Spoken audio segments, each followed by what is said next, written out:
बोलो शंकर भगवान की जय।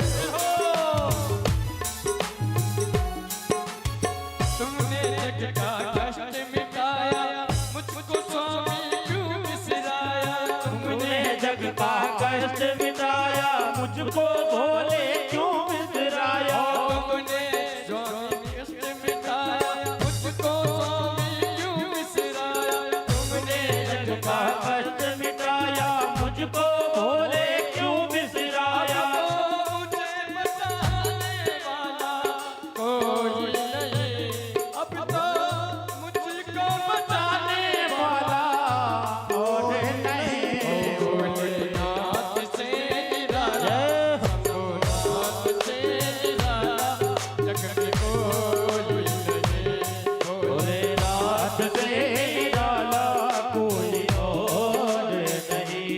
ऐसी बिगड़ी बनाने वाला और नहीं, ऐसी बिगड़ी बनाने वाला और नहीं। भोलेनाथ से निराला, और नहीं। भोलेनाथ से निराला कोई और नहीं।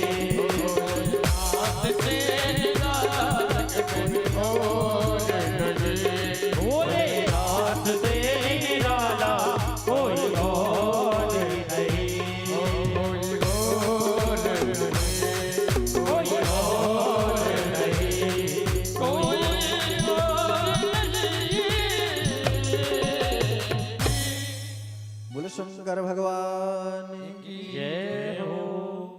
तो भोले बाबा हैं, उनके अंदर ये सारे गुण उत्पन्न हैं। तो उन्होंने कहा कि भोले बाबा कैसे करेंगे। वो इतने बड़े और मैं कहा जड़, हमारी बेटी से विवाह क्यों करेंगे।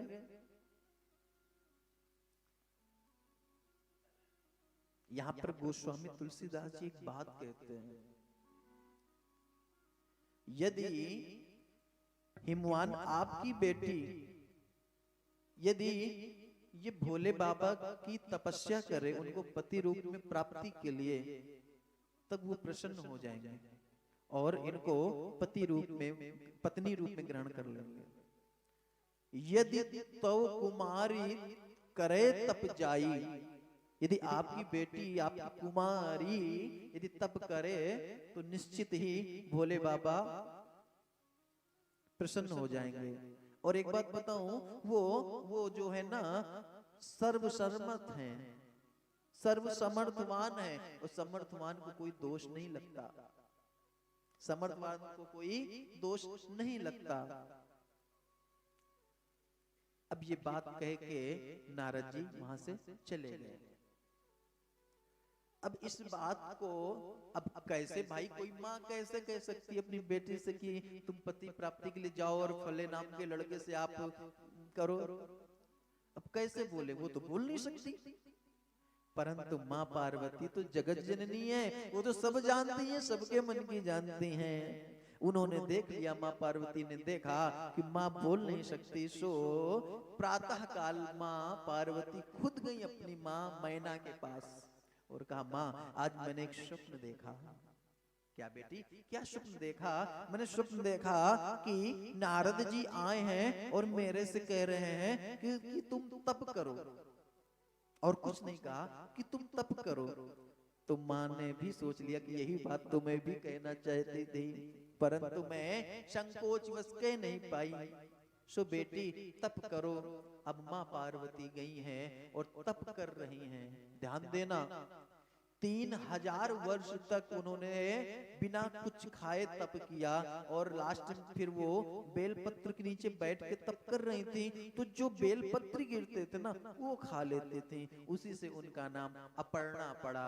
बोले अपर्णा मैया की जय हो।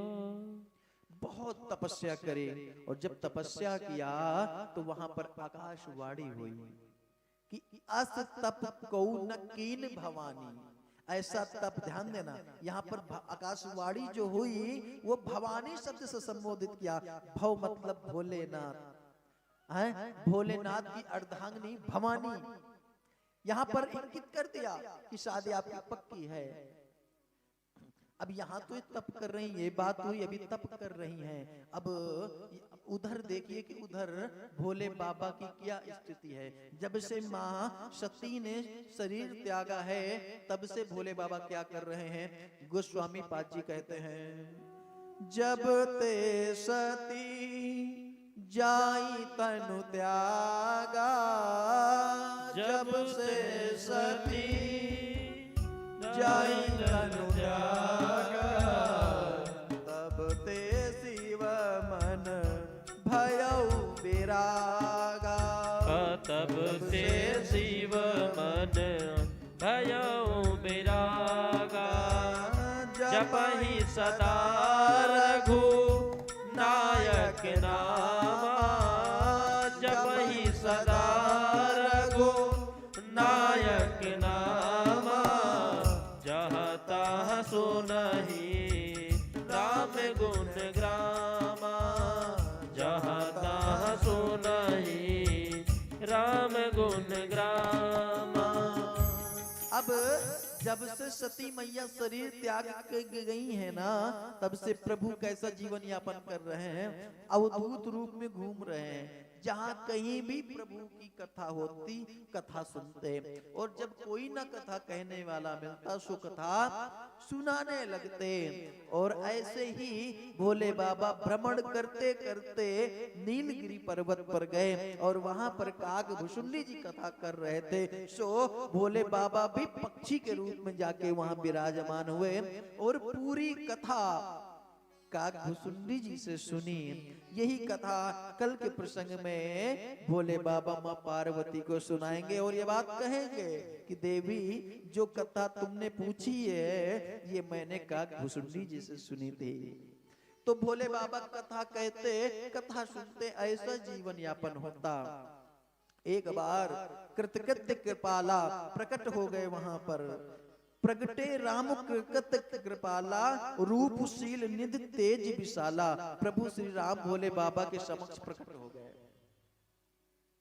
अब जब प्रकट भये तो भोले बाबा विनती प्रणाम करने लगे। प्रभु श्री राम ने कहा, बाबा मुझे आप वचन दो।